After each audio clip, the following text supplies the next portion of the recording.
నమస్తే TV 15 news కి స్వాగతం. ముందుగా బులెటిన్ లో హెడ్లైన్స్.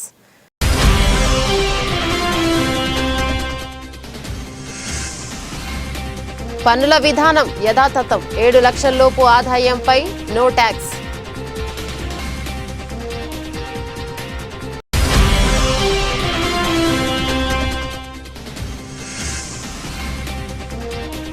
కోటి కుటుంబాలకు 300 యూనిట్ల వరకు ఉచిత విద్యుత్. బడ్జెట్లో ఆర్థిక మంత్రి.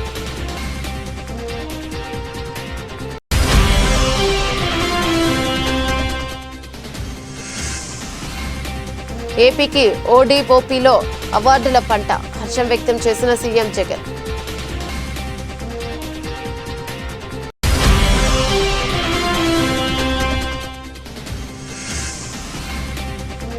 ఎనిమిదవసారి ఎమ్మెల్యేగా ప్రమాణ స్వీకారం చేయనున్న బీఆర్ఎస్ అధినేత KCR.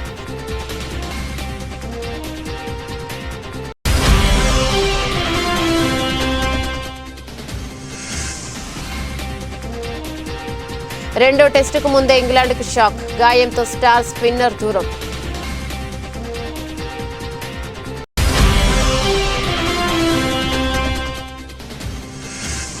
వేషలుగా Bollywood star heroines, interesting గా హీరామండి ఫస్ట్ లుక్.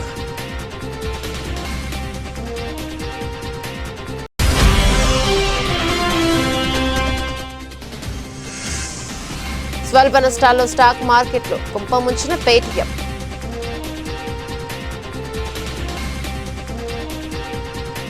ఎన్నికల ముంగిట కేంద్ర ఆర్థిక మంత్రి నిర్మలా సీతారామన్ పన్ను చెల్లింపుదారులకు బిగ్ రిలీఫ్ ఇచ్చారు.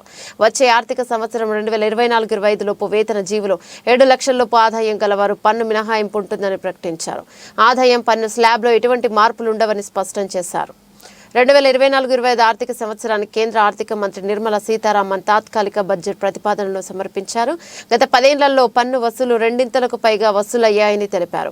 పన్ను వసూళ్ల 20.02 లక్షల కోట్లకు చేరుకుంటాయని తెలిపారు. బడ్జెట్ అంచనాలకు మించి ప్రస్తుత ఆర్థిక సంవత్సరానికి 30.03 లక్షల కోట్లకు చేరుతాయని అంచనా వేశారు. The Indian economy has witnessed profound positive transformation in the last 10 years. The people of India are looking ahead to the future with hope and optimism. With the blessings of the people, when our government under the visionary and dynamic leadership of Honorable Prime Minister Shri Narendra Modi assumed office in 2014, the country was facing enormous challenges. With Sabka Saath, Sabka Vikas as its mantra, the government overcame those challenges in right earnest. Structural reforms were undertaken. Pro-people programs were formulated and implemented promptly. Conditions were created for more opportunities for employment and entrepreneurship. The economy got a new vigor. The fruits of development started reaching the people at scale. The country got a new sense of purpose and hope. Naturally, the people blessed the government with a bigger mandate. In the second term, our government under the leadership of Honorable Prime Minister doubled down on its responsibilities to build a prosperous country with comprehensive development of all people and all regions. Our government strengthened its mantra to Sabka Saath, Sabka Vikas and Sabka Vishwas. Our development philosophy covered all elements of inclusivity, namely social inclusivity through coverage of all strata of the society, and geographical inclusivity through development of all regions of the country.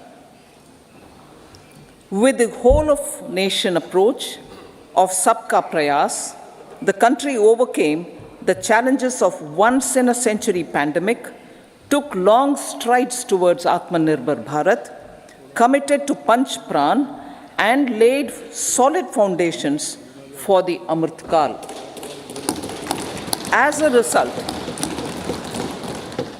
result, our young country has high aspirations, pride in its present, and hope and confidence for a bright future.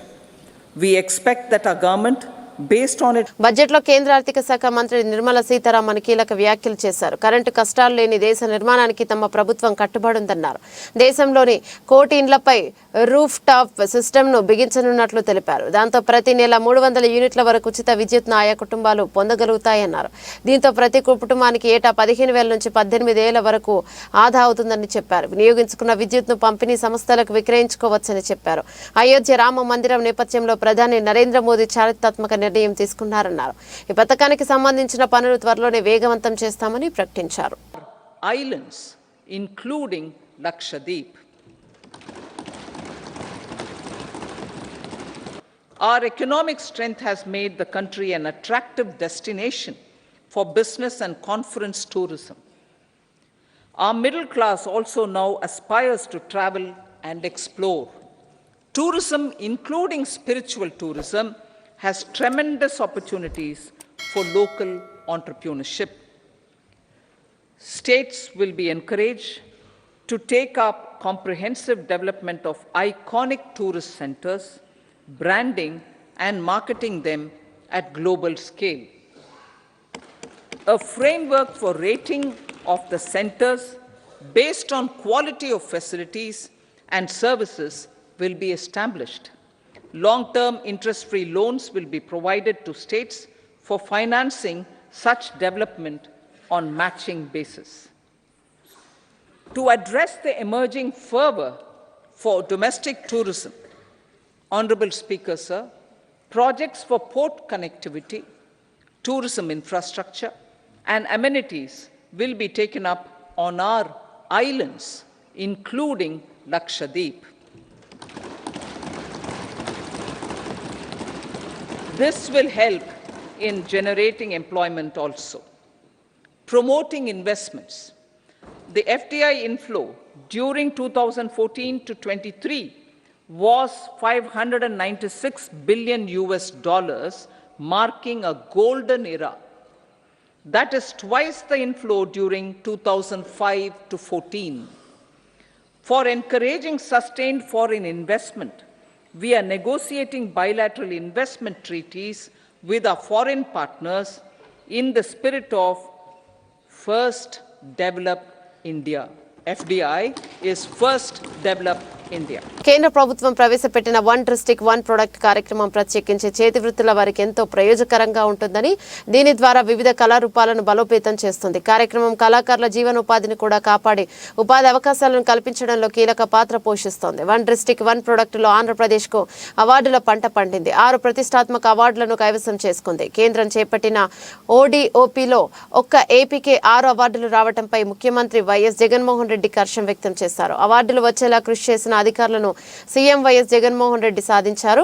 Kakinada జిల్లా ఉప్పాడ జిమ్దాని చీరలు, అరకు కాఫీకి బంగారు పతకాలు వచ్చాయి. Ponduru cotton, Kudumuru Gadwal చీరలకు కాంస్య పతకాలు లభించాయి. అదేవిధంగా మదనపల్లె పట్టు, మంగళగిరి చేనేత చీరలకు ప్రత్యేక జూరీ అవార్డులు వచ్చాయి. కేంద్ర ప్రభుత్వం ప్రవేశపెట్టిన వన్ డిస్ట్రిక్ట్ వన్ ప్రొడక్ట్ కార్యక్రమం ప్రత్యేకించి చేతి వృత్తుల వారికి ఎంతో ప్రయోజకరంగా ఉంటుంది. దీని ద్వారా వివిధ కళారూపాలను బలోపేతం చేస్తుంది. ఈ కార్యక్రమం కళాకారుల జీవనోపాధిని కూడా కాపాడి ఉపాధి అవకాశాలను కల్పించడంలో కీలక పాత్ర పోషిస్తుంది. సామాజిక ఆర్థిక అభివృద్ధిని ప్రోత్సహించడమే లక్ష్యంగా దేశంలోని ప్రతి జిల్లా నుంచి ఒక ఉత్పత్తిని ఎంపిక చేసి బ్రాండింగ్ విస్తృత ప్రచారం కల్పించే ఉద్దేశంతో కేంద్ర ప్రభుత్వం వన్ డిస్ట్రిక్ట్ వన్ ప్రొడక్ట్ కార్యక్రమాన్ని చేపట్టింది. ఈ కార్యక్రమంలో భాగంగా ఏపీకి 6 అవార్డులు దక్కడంతో ఏపీ సచివాలయంలో ముఖ్యమంత్రి జగన్ను కలిసి వాటి వివరాలు తెలియజేశారు. పరిశ్రమలు, వాణిజ్య శాఖ మంత్రి, ఉన్నతాధికారులు, ఆయా విభాగాల అధికారులు ఈ సీఎం జగన్ శుభాకాంక్షలు చెప్పారు. ఇటీవల ఢిల్లీలోని జరిగిన కార్యక్రమంలో ఆయా అవార్డులు అందుకున్నారు ఏపీ అధికారులు.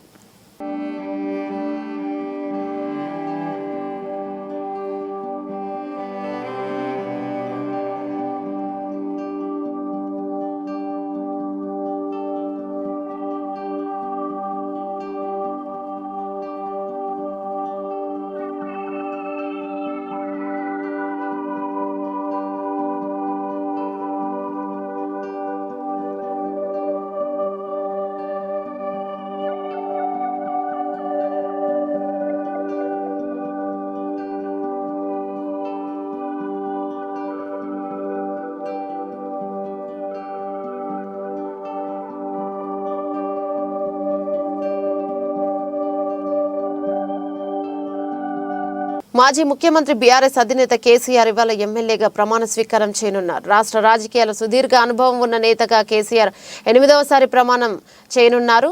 అయితే తెలంగాణ రాష్ట్రం వచ్చాక 3వసారి ఎమ్మెల్యేగా ప్రమాణ స్వీకారం చేయబోతున్నారు. స్పీకర్ ఛాంబర్లో మధ్యాహ్నం 12:30 తర్వాత ప్రమాణ స్వీకారానికి ఏర్పాటు చేశారు. అసెంబ్లీ ఎన్నికల ఫలితాల అనంతరం కాంగ్రెస్ ప్రభుత్వం ఏర్పడింది. ఆ వెంటనే ప్రమాదవశాత్తు కేసీఆర్ గాయపడడంతో ఎమ్మెల్యే ప్రమాణ స్వీకారం చేయలేదు. తుంటి ఎముక మార్పిడి శస్త్రచికిత్స అనంతరం వారు 6 నుంచి 8 వారాలు విశ్రాంతి తీసుకోవాలని వైద్యులు సూచించారు. దీంతో ఆయన 2 నెలల పాటు గజ్వేల్ వ్యవసాయ క్షేత్రంలో విశ్రాంతి తీసుకుంటున్నారు. ఇప్పుడిప్పుడు కర్ర సాయంతో వైద్యుల పర్యవేక్షణలో నెమ్మదిగా నడుస్తున్నారు. దీంతో ఎమ్మెల్యేగా ప్రమాణం చేయాలని కేసీఆర్ నిర్ణయం తీసుకున్నారు. ఇవాళ మధ్యాహ్నం 12 గంటలకు కేసీఆర్ అసెంబ్లీకి చేరుకుంటారు. అసెంబ్లీ ఆవరణలో శాసనసభాపక్ష నేతగా ఆయనకు కేటాయించిన ఛాంబర్లో కేసీఆర్ ముందుగా పూజలు చేస్తారు. 12:30 ప్రతిపక్ష నేతగా పూజలు చేస్తారు. ఆ తర్వాత స్పీకర్ గడ్డం ప్రసాద్ ఛాంబర్లో మధ్యాహ్నం 12:40 కేసీఆర్ శాసనసభ్యుడిగా ప్రమాణ స్వీకారం చేస్తారు.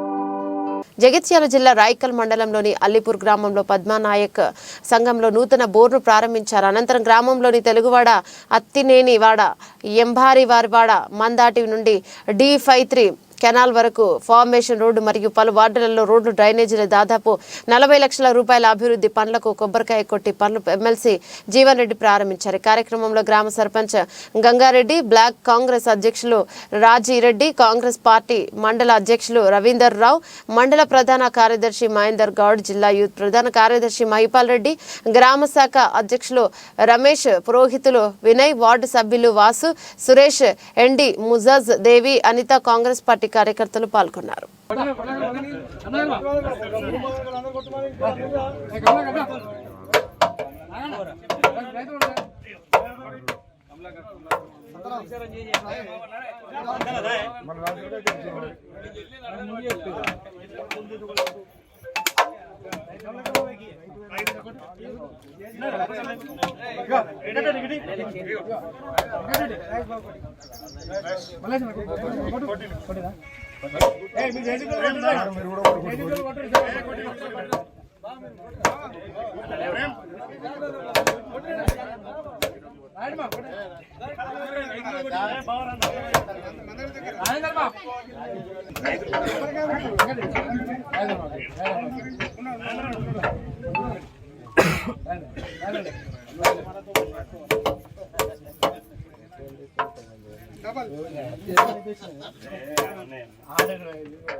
మేడిపల్లి పోలీస్ స్టేషన్ ముందు హైదరాబాద్ కమిషనరేట్ కానిస్టేబుల్ నాగమన్ ఆందోళనకు దిగింది. తన భర్త వరుణ్ పై ల్యాండ్ తగాదా విషయంలో తప్పుడు ఎమ్మెల్సీ సర్టిఫికెట్లు సృష్టించి మేడిపల్లి ఎస్ఐ శివకుమార్ రిమాండ్కు తరలించే ప్రయత్నం చేస్తున్నారని ఆరోపించింది. ఎస్ఐ శివకుమార్ పై గతంలో డీసీపీకి కూడా కంప్లైంట్ చేయడంతో తమపై కక్ష సాధింపు చర్యలు తీసుకుంటున్నారని మండిపడింది. నా వద్ద వీడియో ఆధారాలున్నాయి. మా పిటిషన్ను ఎలాంటి పరిశీలించకుండా మాపై తప్పుడు కేసు నమోదు చేసి రిమాండ్కు తరలించే ప్రయత్నం చేస్తున్నారు. ఒక పోలీస్ డిపార్ట్మెంట్లో ఉన్న తనకే న్యాయం జరగకపోతే సామాన్య ప్రజలకు ఎలా న్యాయం చేస్తారని నాగమన్ ఆవేదన వ్యక్తం చేసింది. ఎస్ఐ శివకుమార్ చేసిన అవినీతి, తీసుకున్న లంచాలపై తన వద్ద ఆధారాలున్నాయని తెలిపిన అధికారులు సమగ్ర విచారణ జరిపి మాకు న్యాయం చేయాలని విజ్ఞప్తి చేశారు. కక్ష కట్టి ఎస్ఎస్ శివకుమార్ చేస్తున్న రిమాండ్ ఇది కానీ అన్యాయం జరిగిందంటే నాకు అన్యాయం జరిగితే ఏ కామన్ పీపుల్ కు న్యాయం జరగదు. ఇది అంటే ఎస్హెచ్ఓ దృష్టి కోలే మేడం. ఎస్హెచ్ఓ ఇప్పుడు మారినారు సార్. మొన్న సైదుల సార్ అని ఆయన వచ్చినారు, ఇప్పుడు ఇంకొక సార్ వచ్చినారు. ఆయన కూడా ఈ కేసు నేను గత 8 నెలల జూలై నుంచి నేను పిఎస్ చుట్టూ తిరగడం జరిగింది. నా ఇల్లు కబ్జా జరిగింది సార్, ఫోర్జరీ జరిగిందని తిరుగుతూనే ఉన్నాను. వాళ్లకు అక్యూజ్లకు శివకుమార్ డబ్బులు తిని వాళ్ళకి ఫేవర్ చేస్తున్నారు. వాళ్ళకి యాంటిసిపేటెడ్ బెయిల్ ఇప్పించిన, స్టే ఆర్డర్ చేసిన, అది అట్లాగే పక్కన పెట్టిన. ఆ ఫైల్ ఇప్పటి వరకు ఏం జరిగింది, ఇటువంటి ఇన్ఫర్మేషన్ మాకు చెప్పడు. మాత్రం ఎఫ్ఐఆర్ చేసినారు. ఎందుకు, ఎక్కడ ఏం జరిగింది నేను క్లియర్ గా చెప్పిన. సీసీ ఫుటేజ్ ఉందని తీసుకోవడం, ఆయన పరిశీలించడం జరిగింది. ఇప్పుడు ఆ సీసీ ఫుటేజ్ ఎక్కడ ఉంది? నేను అది అడిగిన తర్వాత కూడా వీడియోలో ఇష్టం వచ్చినట్టు చేసుకోపని మాట్లాడడం జరిగింది ఎస్ఐ శివకుమార్ గారు. ఆ రోజు 3rd తారీఖు మా అమ్మగారు వచ్చి పిఎస్కి వచ్చినారు అన్నారు కదా, తీయండి ఆ వీడియో తీయండి. నా దగ్గర కూడా CC4 కెమెరా CC ఫుటేజ్ ఉంది, నేను కూడా తీస్తాను. ఇప్పుడు అన్యాయంగా నేను నా హస్బెండ్ కట్టెలు తీసుకొని కొట్టినామని చెప్పేసి ఫేక్ MLC సర్టిఫికేట్ పెట్టి మమ్మల్ని రిమాండ్ చేయాలని చూస్తున్నారు. ఇది కేవలం ఎస్ఐ శివకుమార్ దౌర్జన్యం, కక్ష, పాత కక్ష. అంటే మీరు చెప్పినా ఏమంటారు శివకుమార్? మమ్మల్ని ఇప్పటివరకు పిలిచి మాట్లాడలేదు సార్. ఆ రోజు FIR కంటెంట్లో మీ అమ్మగారిని మీరు కొట్టారా, మీ అమ్మగారేనా, మీరు కూతురేనా, మీరు అల్లుడేనా, ఒక్క మాట ఇప్పటివరకు ఎస్ఐ శివకుమార్ నాతో మాట్లాడలేదు. ఏకపక్షంగా లాస్ట్ టైం కేసులో, ఫోర్జరీ కేసులో కూడా ఏకపక్షమే పోయింది. అక్కడ అక్యూజ్డ్ వాడు, ఇక్కడ అక్యూజ్ నేను. ఇక్కడ కూడా మినిమం ఎంక్వైరీ, ప్రిలిమినరీ ఎంక్వైరీ అంటారు సార్, అది కూడా జరగలేదు. ఎవరు ట్రైనింగ్ ఇచ్చినారు? ఆయన చదువుకోలేదా? మినిమం నేను ఒక WPCని నాకున్న నాలెడ్జ్ ఆయనకు లేదా? సరే ఎంక్వైరీ చేసినావు, నువ్వు ఏ బేసిస్ మీద? ఆయననే కొట్టినా, నేను కొట్టినా, ఇతరం కొట్టినప్పుడు ఆయనను మాత్రం మెడికల్ ఎగ్జామినేషన్కి ఎట్లా పంపించినావు? నన్ను కూడా పంపించాలి కదా. ఏం జరిగింది? ఇదంతా అన్యాయంగా నడుస్తుంది పోలీస్ స్టేషన్లో మొత్తం. సార్ ఇంతకుముందు నేను DCPకి, ACPకి, CP వరకు కంప్లైంట్ చేయడం జరిగింది. అది CP వరకు వెళ్ళిందో లేదో నాకు తెలియదు. మేము చాలాసార్లు CP ఆఫీస్కి వెళ్ళి కలవాలని ట్రై చేసినాం, మమ్మల్ని కలవనీయలేదు. గోవర్ధన్ గిరి CI సార్ మమ్మల్ని CP ఆఫీస్లో కింద కూర్చొని మాట్లాడుతుంటే కూడా మమ్మల్ని వెనక్కి పిలిపించేసినాడు. మమ్మల్ని CPని కూడా కలవనివ్వట్లేరు. మరి నేను యూనిఫామ్ వేసుకున్న నా పరిస్థితి ఎట్లా ఉంటే కామన్ పీపుల్ పరిస్థితి ఎట్లా ఉంది? నేను ఈ కనీసం ఈ ద్వారా మీ CP దగ్గర పోతే నేను ప్రతిదీ క్లియర్గా మాట్లాడడానికి సిద్ధంగా ఉన్నా, విత్ ఎవిడెన్స్. ఆయన పెద్ద దొంగ అని చెప్పడానికి, అవినీతి పరుడు అని చెప్పడానికి నా దగ్గర ఆధారాలు ఉన్నాయి. బనగానపల్లి పట్టణం ఆర్టీసీ బస్టాండ్ సమీపంలో బనగానపల్లి నియోజకవర్గ కుమ్మరి శాలివాహన సంక్షేమ సంఘం ఆధ్వర్యంలో కవయిత్రి మొల్లమాంబ విగ్రహాన్ని బనగానపల్లి నియోజకవర్గ శాసనసభ్యులు కాట్సాని రామరెడ్డి కుమ్మర శాలివాహన రాష్ట్ర కార్పొరేషన్ చైర్మన్ పురుషోత్తం, ఆవుకు మండల వైఎస్ఆర్ పార్టీ కన్వీనర్ కాట్సాని తిరుపాల్ రెడ్డి ప్రారంభించారు. ఈ సందర్భంగా బనగానపల్లి నియోజకవర్గం శాసనసభలో కాట్సాని రామరెడ్డి మాట్లాడుతూ, ముఖ్యమంత్రి జగన్మోహన్ రెడ్డి గారి సహాయ సహకారాలతో బనగానపల్లి నియోజకవర్గ ప్రజల ఆశీస్సులతో బనగానపల్లి నియోజకవర్గాన్ని అన్ని విధాల అభివృద్ధి పదంలోకి తీసుకెళ్లడం జరుగుతోందని, అయితే తెలుగుదేశం పార్టీ నాయకుల అభివృద్ధిని చూసి ఓర్వలేక అడుగడుగున అడ్డుపడుతున్నారని చెప్పారు. అరే గుడ్ ఆయన అంటున్నాడు sir.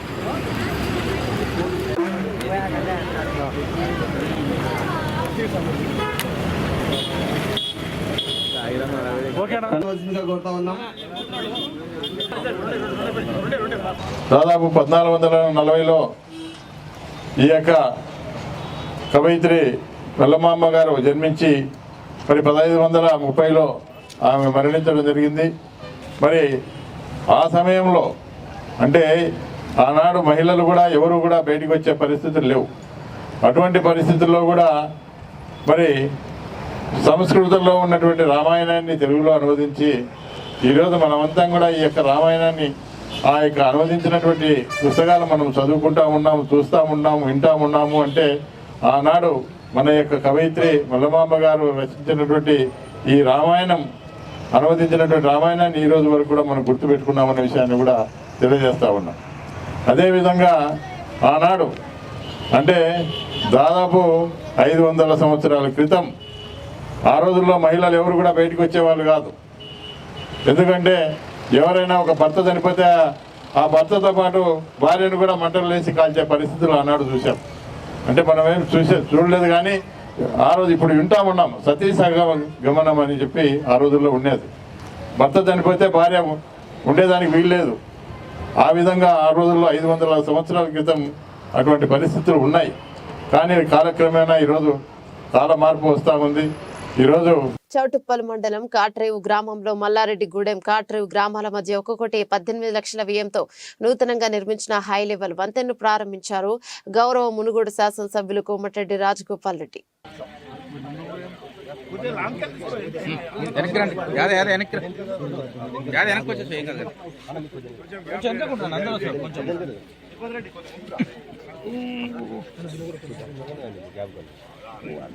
Okay sir.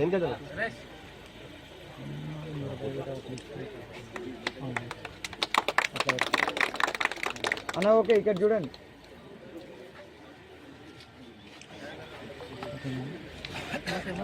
Okay sir.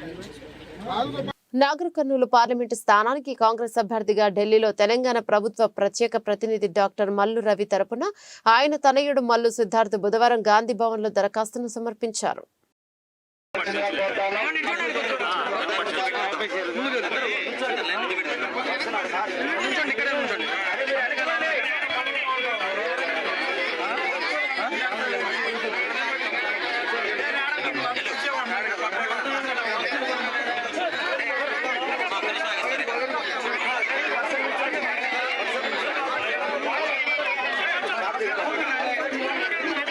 నియోజకవర్గ వ్యాప్తంగా అన్ని మండలాల్లో ప్రధాన రహదారుల నిర్మాణం విస్తృతంగా చేపడుతున్నట్లు ప్రభుత్వ విప్ సామినేని ఉదయభాను తెలిపారు. జగ్గయ్యపేట నియోజకవర్గ అభివృద్ధిలో భాగంగా జగ్గయ్యపేట నియోజకవర్గ వాత్సవాయి మండలం వేమవరం పెనుగంచిపోలు వరకు 3 కిలోమీటర్ల మేర 1.5 కోట్ల రూపాయలతో నూతనంగా నిర్మిస్తున్న రోడ్డు నిర్మాణ పనులను రాష్ట్ర ప్రభుత్వ విప్ శాసనసభ్యులు సామినేని ఉదయభాను పరిశీలించారు. ఈ సందర్భంగా ఉదయభాను మాట్లాడుతూ ముఖ్యమంత్రి వైఎస్ జగన్మోహన్ రెడ్డి పాలనలో రహదారుల నిర్మాణానికి అత్యధిక ప్రాధాన్యతనిస్తూ వాటి అభివృద్ధికి కృషి చేస్తున్నట్లు తెలిపారు.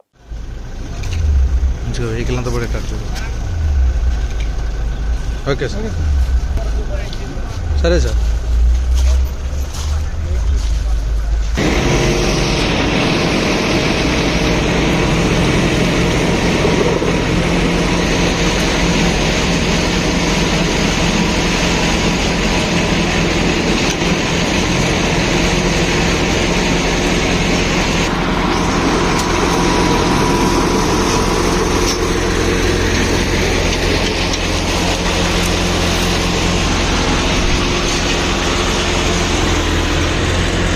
తొలి టెస్టుల్లో గెలిచి జోరు మీదున్న ఇంగ్లాండ్కు భారీ షాక్ తగిలింది.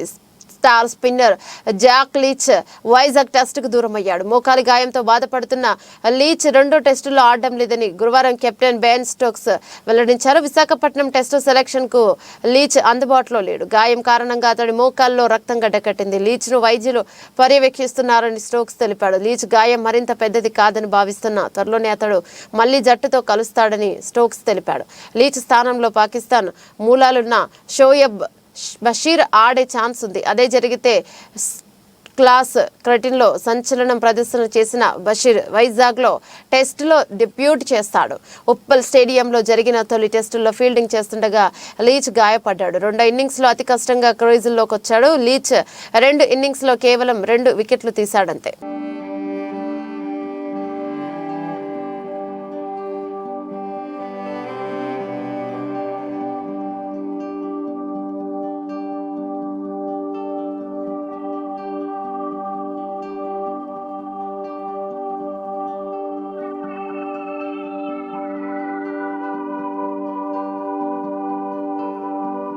పీరియాడిక్ డ్రామా, యాక్షన్, ఎంటర్టైనర్, ప్రేమ కథలు ఇలా జానర్ ఏదైనా కానీ తనదైన చిత్రాలతో ప్రేక్షకులను మెప్పిస్తుంటారు ప్రముఖ బాలీవుడ్ దర్శకుడు సంజయ్ లీలా బన్సాలి. దేవదాస్, గంగూభాయ్, కతియావాడి, బాజీరావు మస్తానీ, రామ్ లీలా వంటి చిత్రాలతో బాలీవుడ్లో తనకంటూ ప్రత్యేక గుర్తింపు తెచ్చుకున్నాడు. అయితే బన్సాలి నిర్మాతగా మారి తెరకెక్కిస్తున్న తాజా web series Heeramandi the Diamond Bazaar. ఈ చిత్రానికి బన్సాలితో పాటు విభుపూరి, మితాక్షర్ కుమార్ సంయుక్తంగా దర్శకత్వం వహిస్తున్నారు. ఈ సిరీస్ తో డిపాజిట్ లో ప్లాట్ఫామ్ లోకి అడుగు పెడుతున్నారు బన్సాలి. ఈ సిరీస్ నెట్ఫ్లిక్స్ లో నేరుగా విడుదల కానుండగా దీనికి సంబంధించిన ఫస్ట్ లుక్ తో పాటు గ్లిమ్స్ ను మేకర్స్ విడుదల చేశారు. ఇక ఈ ఫస్ట్ లుక్ గమనిస్తే బాలీవుడ్ స్టార్ హీరోయిన్స్ మనీషా కొయిరాలా, మీనాక్షి సిన్హా, అదితి రావ్ చౌదరి, హైదరీ, రీచా చద్దా మరియు షర్మిన్ సెగల్, సంజీదా షేక్లు మహారాణుల మాదిరిగా దర్శనమిచ్చారు. ఒకే ఫ్రేమ్ లో అందాల తారలను దించేస్తారు. ఈ సిరీస్ కథ విషయానికి వస్తే ఇండిపెండెంట్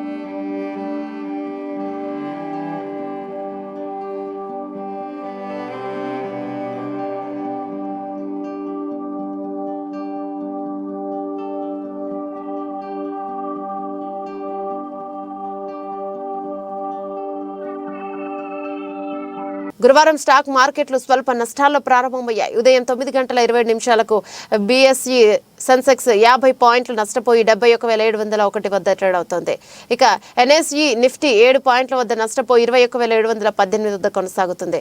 బీఎస్ఈ 30 ఇండెక్స్ లో మారుతి పవర్ గ్రిడ్, M&M మరియు NTPC, Tata Motors, ITC, TCSI మరియు Tata Steel, IndusInd Bank, UltraTech Cement మరియు Infosys, HCL Tech, Reliance, Hindustan Unilever, మరియు సన్ ఫార్మా, హెచ్డిఎఫ్సి బ్యాంక్ మరియు లాభాల్లో కొనసాగుతున్నాయి. Nestle India, Asian Paints, Kotak Mahindra Bank, Axis Bank, Bharti Airtel మరియు Titan, JSW Steel, ICICI Bank, Wipro, L and T నష్టాల్లో కొనసాగుతున్నాయి. కాసేపట్లో బడ్జెట్ ప్రవేశపెట్టనున్న నేపథ్యంలో స్టాక్ మార్కెట్ల పనితీరు ఉండే అవకాశం ఉంది. మరోవైపు పేటీఎం షేర్ల గురువారం భారీగా పడిపోయాయి. గురువారం పేటీఎం షేర్ ప్రైస్ దాదాపు 20% పడిపోయింది. 152 పడిపోయి 609 వద్ద ట్రేడ్ అవుతుంది. మార్చి 1, 2024 నుంచి పేటీఎం డిపాజిట్లు స్వీకరించొద్దని ఆర్బీఐ ఆదేశించింది. దీంతో పేటీఎం షేర్లు భారీగా పడిపోయాయి. పేటీఎం ఐపీగా వచ్చిన నుంచి భారీ పెట్టుబడిదారులకు భారీ నష్టాలను మిగిల్చింది.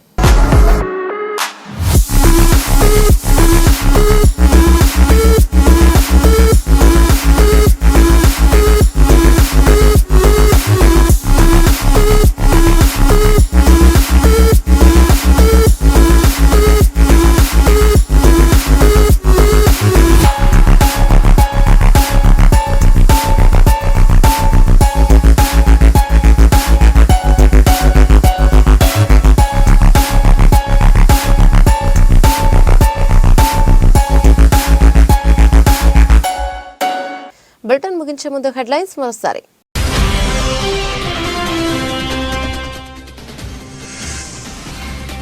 పన్నుల విధానం యథాతథం, 7 లక్షల లోపు ఆదాయంపై నో ట్యాక్స్.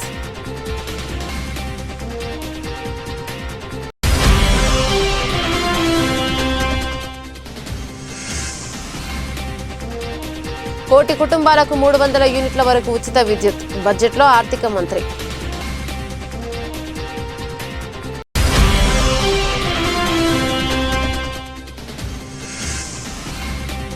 ఏపీకి ఓడిఓపీలో అవార్డుల పంట, హర్షం వ్యక్తం చేసిన సీఎం జగన్.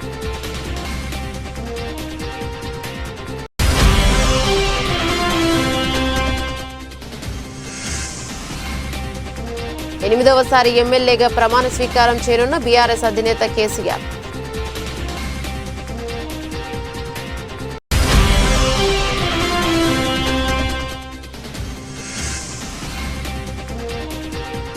రెండో టెస్టుకు ముందే ఇంగ్లాండ్కు షాక్, గాయంతో స్టార్ స్పిన్నర్ దూరం.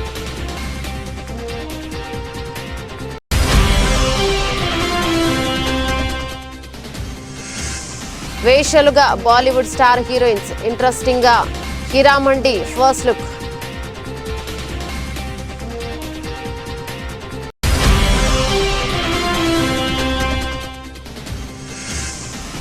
స్వల్ప నష్టాల్లో స్టాక్ మార్కెట్లు, కుంపముంచిన పేటీఎం.